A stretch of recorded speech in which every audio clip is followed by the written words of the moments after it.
Bonjour à toutes et à tous, j'espère que vous allez bien. Avant de regarder cette vidéo, je vous suggère tout simplement de regarder la vidéo précédente en rapport avec les achats sur le gold, car celle-ci met en évidence le contexte dans lequel nous sommes, mais aussi toutes les spécificités relatives à ces différentes prises de position ici. Il est donc intéressant pour moi de faire la suite de la vidéo, donc la vidéo que vous êtes en train de regarder actuellement, pour voir une fois de plus comment est-ce que les choses peuvent être simples, mais il suffit tout simplement d'avoir une sorte de maîtrise et beaucoup de patience. Je dirais même avoir les bonnes aptitudes. Comme évoqué dans la vidéo précédente, on se rend bien compte que le prix à ce niveau précis a créé un inducement qui a été à l'origine de toute une fausse structure. Donc, ça faisait du sens que l'on puisse retracer. Je sais expliquer le retracement qui ici avec toutes les possibilités en vente qu'il y avait. Je vous suggère tout simplement de regarder dans les vidéos précédentes. On est arrivé dans cette zone pertinente acheteuse où on est maintenant potentiellement en train de prôner des achats. À partir d'ici, en l'occurrence, à partir du 4 mars jusqu'au 10 mars, on peut bien se rendre compte que Gold est rentré dans une forme de stagnation. À ce niveau, j'identifie une première zone d'intervention, en l'occurrence celle-ci. Sauf que l'IDNBSK ici a quand même en dessous une liquidité qui est plus visible en une heure. Quelle liquidité? Celle-là. Coïncident avec la bougie qui sort d'order block et celle-ci, donc là on a une signature de liquidité en attente, là on a la bougie qui sort d'order block. Quand on regarde les deux, c'est un inducement, mais quel type d'inducement? Un momentum shift, type de liquidité identifié en SMC. Bien évidemment, j'en parle aussi dans la formation. Donc à partir d'ici, on se rend bien compte que, bon, à mon humble avis, le prix pourrait réagir dans cette zone ou encore dans la zone qui est en bas. C'est-à-dire que si on doit réagir dans cette zone, c'est après avoir pris toute cette liquidité, ce qui est fort probable, car Gold, généralement, il réagit aussi comme ça. Tout comme, on va quand même venir prendre la liquidité qui est en bas aussi, afin de, pourquoi pas, engendrer le mouvement acheteur. Donc, à partir d'ici, le prix, on va potentiellement le laisser évoluer. Et la spécificité, c'est surtout de comprendre comment est-ce que ce trade pourra être scalé pour, pourquoi pas, transformer un capital petit en un capital aussi considérable. Je compte que la première zone a été cassée, comme vous pouvez le remarquer, donc je vais de facto la supprimer. Et on voit bien que le prix est en train de réagir dans cette zone qui est ici. En l'occurrence, il est venu chercher la liquidité qui est là. On peut déjà remarquer qu'il y a cette configuration qui est en train d'être mise en place, laquelle une configuration en toupie. Dans ce sens-là, pour les personnes qui ont fait l'étude candélistique, donc en l'occurrence l'étude de bougie, on peut se traduire comme étant le fait que on assisterait plus tard ou pourquoi pas un probable retournement. Donc, de la même manière que la structure macro est importante, il faut bien comprendre que cette structure macro est surtout démystifiée par la structure micro. Là encore, on rentre dans la structure de marché. Donc, en termes de configuration, bien évidemment, même dans la micro, il faut faire la structure. On a le sweep equity. Ici, on va avoir un changement de caractère. Bien évidemment, c'est un changement de caractère mineur. Par la même occasion, ici, on va se rendre compte que là, on a une liquidité, en l'occurrence la liquidité qui a été prise dans le mouvement qui est revenu ici, réagir dans cette zone précise qu'on va tout simplement annoter zone de Lyman. Donc, c'est-à-dire que normalement, là, on avait la possibilité de faire une première tentative acheteuse. Attendre un short plus un BOS. Là, ça renforce maintenant mon sentiment acheteur dans cette zone d'intervention là, tout en sachant que nous sommes quand même dans une situation de création, de retournement en daily. Je reste très prudent. Donc, vous voyez que toutes les informations auront tendance à ressortir. Donc, à partir d'ici, on peut bien se rendre compte que l'order block par excellence, il est ici, cette zone qu'on va appeler une fois de plus zone de demand. Et c'est potentiellement elle qui va attirer notre attention. Maintenant, il est important de comprendre que le prix, lorsqu'il est parti en partant de cet order block, qu'est-ce qu'il a fait? Il a tout simplement fait une mitigation. La mitigation de l'order block qu'il fit ici, c'est elle qu'on appelle l'induction, en l'occurrence l'inducement. Il s'y est donc d'apprécier une fois de plus les autres éléments, de remarquer que là, on a la liquidité. Donc ça, c'est la liquidité interne qui est potentiellement matérialisée ici. Donc sans forcer, je vais aussi une fois de plus le matérialiser. Donc vous avez vu que je passe étape par étape sans toutefois me précipiter. Et là, on voit bien que cette zone de demand, en fait, c'est elle qui sert de quoi? D'entry pour potentiellement chercher un mouvement acheteur afin de pouvoir continuer le buy. L'objectif qu'on va viser dans un premier temps, c'est déjà la liquidité qui est ici pour un RR de 50 et par extension, la liquidité qui est là, en l'occurrence celle de l'ATH pour un RR2 78. Le prix évolue tranquillement et on se rend bien compte que ici, le prix vient réagir dans cette zone qui est ici, c'est normal. La zone dans laquelle il réagit, c'est ce qu'on appelle une hidden base dans cette unité de temps-là. Mais il y a de fortes chances que cette zone constitue une fois de plus une smart money trap du fait que ce soit une zone ici à liquidité, en l'occurrence de l'inducement. Donc ici, on a smart money trap, ce que je vais abréger par SMT. Et donc, on va ajuster notre outil prise de position en fonction de l'évolution de prix. Montons le prix jusqu'ici. Il est plus ou moins en train de stagner. Il ne casse pas ce niveau qui est là pour créer le nouveau BOS afin de créer ici cette zone dite zone protégée. Donc, ok les gars, on va laisser le prix évoluer et boum, il est venu déclencher de façon précise. Et regardez bien, le prix est venu à quelques pips de notre stop loss. Il faut bien remarquer que ici la spécificité, ce que je veux mettre en évidence, c'est le fait que c'est vrai que Gold n'a pas un spread énorme, mais il faut surtout noter que il est important d'avoir un très bon broker. Voici pourquoi en termes de broker, moi j'utilise Exness et principalement un compte pro. Et c'est ce qui me permet d'avoir aussi en grande partie ces entrées où je ne vais pas nécessairement me faire éjecter. Là nous sommes en 1 minute, donc vous allez bien remarquer avec moi que, attendez je vais zoomer.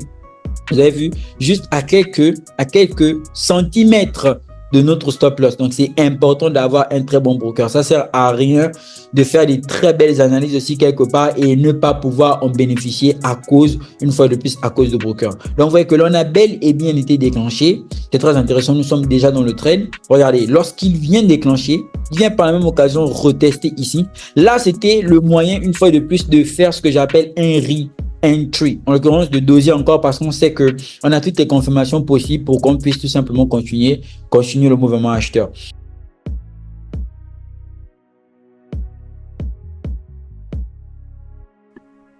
Et donc, on va bien remarquer que le prix, quant à lui, n'a pas arrêté d'évoluer. Il est toujours en train d'évoluer.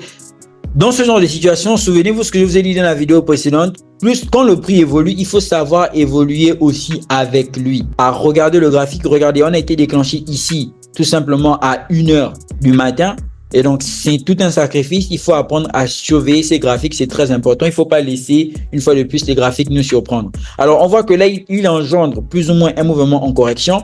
On peut bien se rendre compte que ici, lorsqu'on va remonter en unité de temps, on a toute une fair value gap et on a des composants en descendant une unité de temps après une unité de temps, on se rend bien compte une fois de plus qu'on a des hidden base. Et les hidden base sont potentiellement des zones qui pourront faire réagir le prix. Compte tenu du momentum, on ne va pas nécessairement s'attendre à ce que l'on ait une forte correction parce que nous sommes déjà en train de corriger le mouvement vendeur qui y a eu précédemment en allant chercher les liquidités qui sont au-dessus. On peut maintenant chercher aussi une forme de re-entry. La réaction dans cette zone, qu'est-ce qu'on peut déjà remarquer? On peut remarquer qu'il nous offre une fois de plus un sweep equity dans cette zone qui est ici. Et bien évidemment, si vous voulez être plus sûr, vous pouvez monter pour essayer de regarder ce que j'appelle la correspondance. Vous avez vu que quand même, on a bien corrigé quand même à partir d'ici. On est venu réagir dans cette zone où plusieurs personnes attendraient le prix en bas en fonction de l'hidden base. Mais on peut bien voir que le prix, lui, il est en train de réagir plus haut. Et il est important de trader ce qu'on voit et pas ce qu'on veut. OK? Donc à partir d'ici, on a un sweep une fois de plus liquidity. Là, on a en mineur une fois de plus un changement de caractère. Et donc là, vous avez remarqué avec moi que ici, on a potentiellement une zone dite zone d'intervention. Donc ce qui pourrait aussi constituer une forme de re-entry dans le sens du bas. Et ça se tente. Alors c'est pas nécessairement ce que j'appellerais un setup, comment dire, à haute probabilité. Une fois de plus, le prix évoluer. Et on voit que le prix vient nous déclencher. Et bien évidemment, avant de venir déclencher, qu'est-ce qu'il a fait? Vous allez remarquer avec moi qu'il a d'abord créé de la liquidité. Vous avez vu, tout ça, c'était un mouvement, un schéma en création de liquidité. C'est pour vous dire à quel point la liquidité est une chose importante. Après, maintenant, pour le reste, c'est le courage. Vous avez vu, le prix crée un schéma de liquidité. Il confirme pour ensuite faire quoi? Continuer le mouvement acheteur. Donc là, on va laisser le prix évoluer. Donc, dans son évolution, on voit qu'il vient casser ce niveau qui est ici. Par abus de langage, on peut mettre BOS, mais bien évidemment BOS en interne. Structure de marché, toujours faire la structure de marché. Puis à créer un order block que je vais déjà matérialiser. Il sied, à mon humble avis maintenant, de regarder cet order block là. Comment est-ce qu'on pourrait l'exploiter? Donc vous avez vu que lorsque je viens en M3, on a une fois de plus des hidden base qui se matérialisent ici. Je vais descendre pour ceux qui me pratiquent depuis un moment. Vous savez ce que je suis en train de rechercher? Je suis en train de rechercher un inside OB. Ici, on voit bien qu'on a une inside OB. Tout comme en bas aussi ici, on voit qu'on a une zone. Donc, je peux descendre jusqu'en unité de temps, la dernière unité de temps, pour chercher donc la zone qui pourrait faire l'unanimité. C'est cette base que je vais tenter d'exploiter pour faire une forme de re-entry. Vous avez vu que ici, lorsque le prix a cassé, il est venu créer ce schéma qui est là. C'est un schéma de liquidité qui est très fréquent. Une autre probable entrée. Beaucoup de re-entry, mais rien ne vous oblige à prendre tous les re-entry. Prenez ce qui est à votre portée, prenez ce que vous voyez, prenez ce qui vous permet d'être en confiance malgré la prise de position. Ceci étant dit, on va... Donc le prix évolue normalement. On voit que le prix est venu réagir dans cette zone en train de partir. On va donc apprécier l'évolution de celui-ci en se mettant un peu plus en unité de temps supérieure. Et boum, il a évolué. Et actuellement, le prix se trouve ici. Et bien évidemment,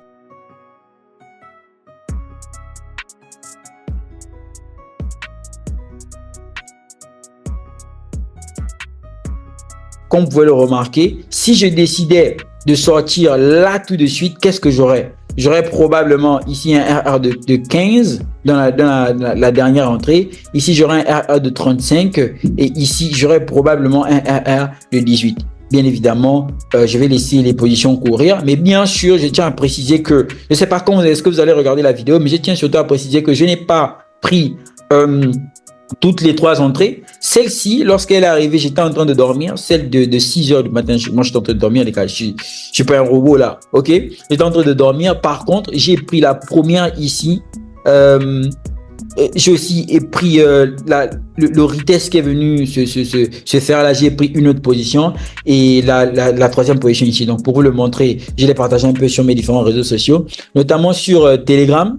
Je vous suggère une fois de plus aussi de rejoindre le groupe public Telegram, tout comme vous avez aussi la possibilité de rejoindre la formation qui, une fois de plus, est en promotion. Pour rejoindre le groupe public Telegram ou encore la formation, vous cliquez sur le mot de le lien en bas de description. Ici, je n'ai pas hésité à le partager sur mon Telegram public. Comme vous pouvez bien le remarquer là, voici la fiche de la prise de position que je vous montrerai encore une fois de plus de façon plus claire.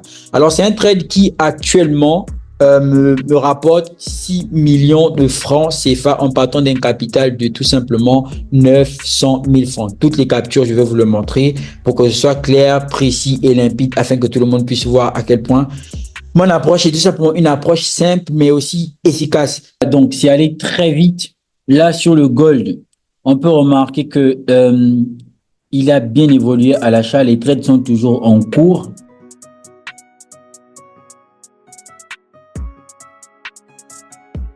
OK. Maintenant, avant effectivement qu'il vienne réagir dans cette zone-là, et il y a une belle subtilité technique que j'ai déjà évoquée dans plusieurs vidéos d'ailleurs. Donc avant ça, on a bien vu qu'il est venu par la même occasion faire quoi? Réagir d'abord dans ce niveau qui est ici.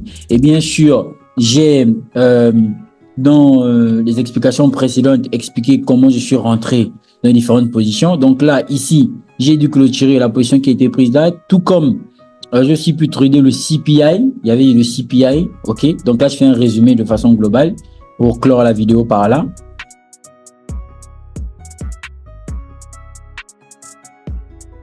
Donc, on a vu qu'après le CPI, il a chuté, il est revenu clean la liquidité qu'il avait créée ici. Alors, il faut bien savoir que moi, j'attendais le prix ici, à défaut de ne pas venir l'attendre ici dans la FVG en décomposition. Donc là, on voit bien que le prix est en train d'évoluer et c'est comme je disais, normalement, c'est l'ATH qui devrait venir sauter en termes de liquidité pour potentiellement pouvoir, une fois de plus, voir comment maintenant créer les vraies conditions de retournement en prenant ça aussi comme étant une liquidité. Surtout avec la situation géopolitique qui est très instable, on peut s'attendre à un gold qui chute de suite. Alors, moi, j'ai toujours les 3 positions en cours. Maintenant, en ce qui concerne un peu la suite, les superpositions que j'avais, comme vous pouvez le remarquer ici, vous avez vu, j'avais 7 entrées, celle-ci, là, donc j'avais 4 entrées. On a vu que lorsque le prix a corrigé pour venir prendre cette liquidité, j'étais obligé de clôturer les positions que j'ai dû prendre.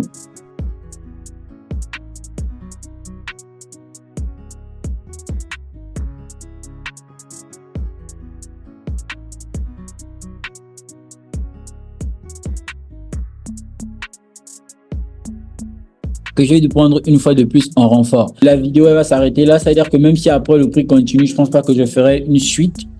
Jusqu'ici, j'ai potentiellement pu faire une belle performance, en l'occurrence, emmener le compte de 1400$ à 18 000 $. Donc, 12 millions de francs CFA. Donc, c'est toujours un réel plaisir. N'oubliez surtout pas de liker, commenter, partager. Je pense qu'on va finir par là. Voilà. Allez, peace out.